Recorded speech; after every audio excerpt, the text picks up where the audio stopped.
I've also had the pleasure to, Once in a while? Once a week? I've also had the pleasure to hear Lauren's lectures, and they're always very thought-provoking, and he knows a lot, being a financial man and an economist.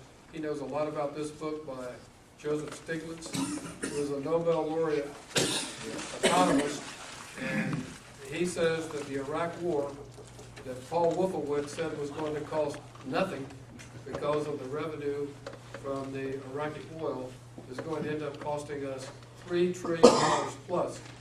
Now what that means, $3 trillion, to put that into perspective, the health care that we've been squabbling about for the last couple of months, $3 trillion will pay that for 30 years. Which would you rather have?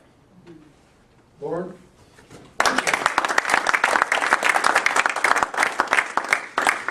I've got to say, I wasn't, really didn't know exactly what to talk about. I know this book fairly well. I've used it in my lectures in economics.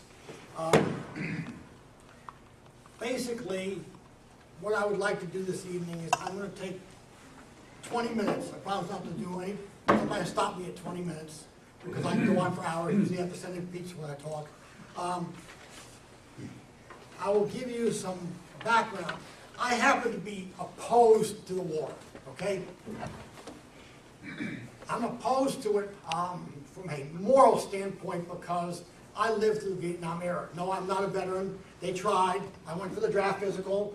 There are a few things that stand out in your mind. One of them that does is when you're called at 4 o'clock in the morning to go for your draft physical. I will admit two things. One, I come from a wealthy family. My mother told my dad to keep me out of the Vietnam War. That was not feasible. Yeah, Dad tried to pull a few strings. Yes, he was wealthy. Yes, we lived in D.C. Yes, I had connections. No, everybody goes for a draft physical. It so happens that I did not make it through the draft physical. I got to the last stage. I had had some knee operations, and they said, no, you're not eligible for the military. But I lost friends in that war. So, I know what that war is about.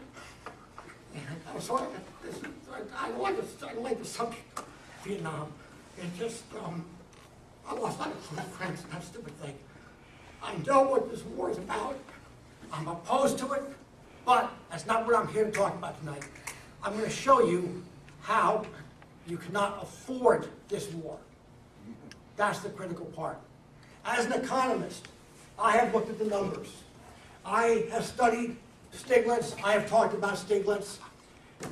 The issue is, as an economist, when you fight a war, if you're going to go out there and fight it, you've got one of three ways of paying for it. You can run a deficit. You can increase taxes.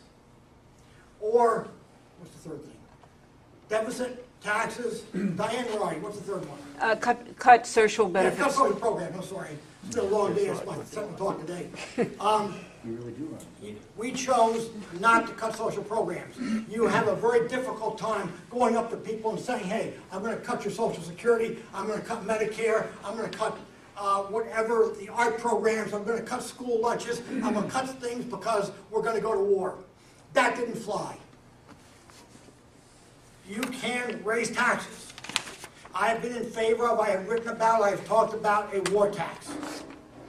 If you're going to go fight a war, you need a war tax. We don't have a war tax.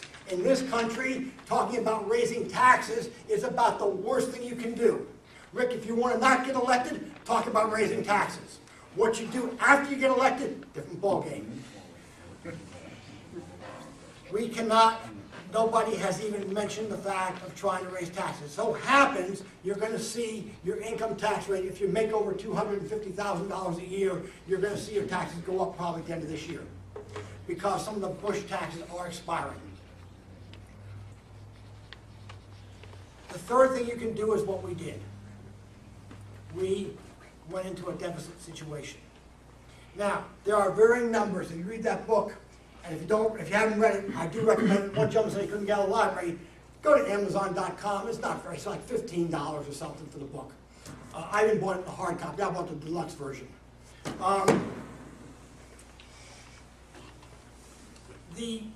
the war, the deficit that we are running, when this war was planned out, their argument was it would cost somewhere between 125 and $250 billion.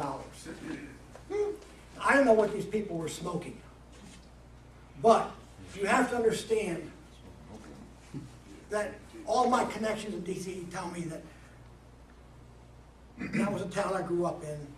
That war was going to happen no matter what.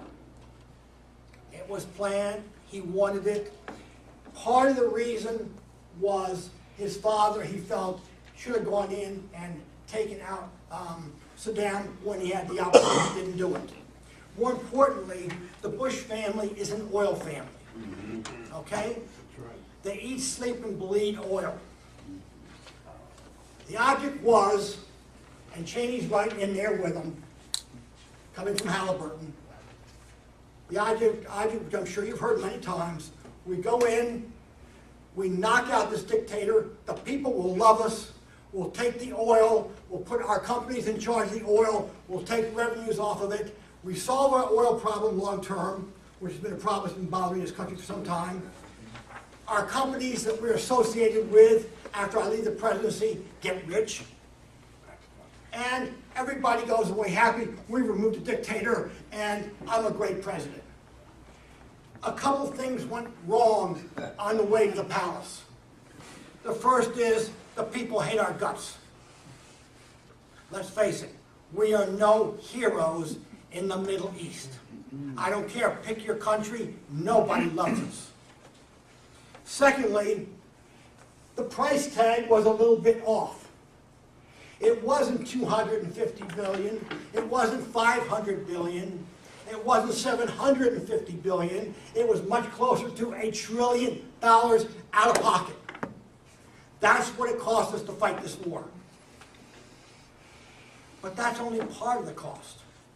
That's not the real cost. The real cost, if you read the book, is what happens to, first of all, these people are not working back here.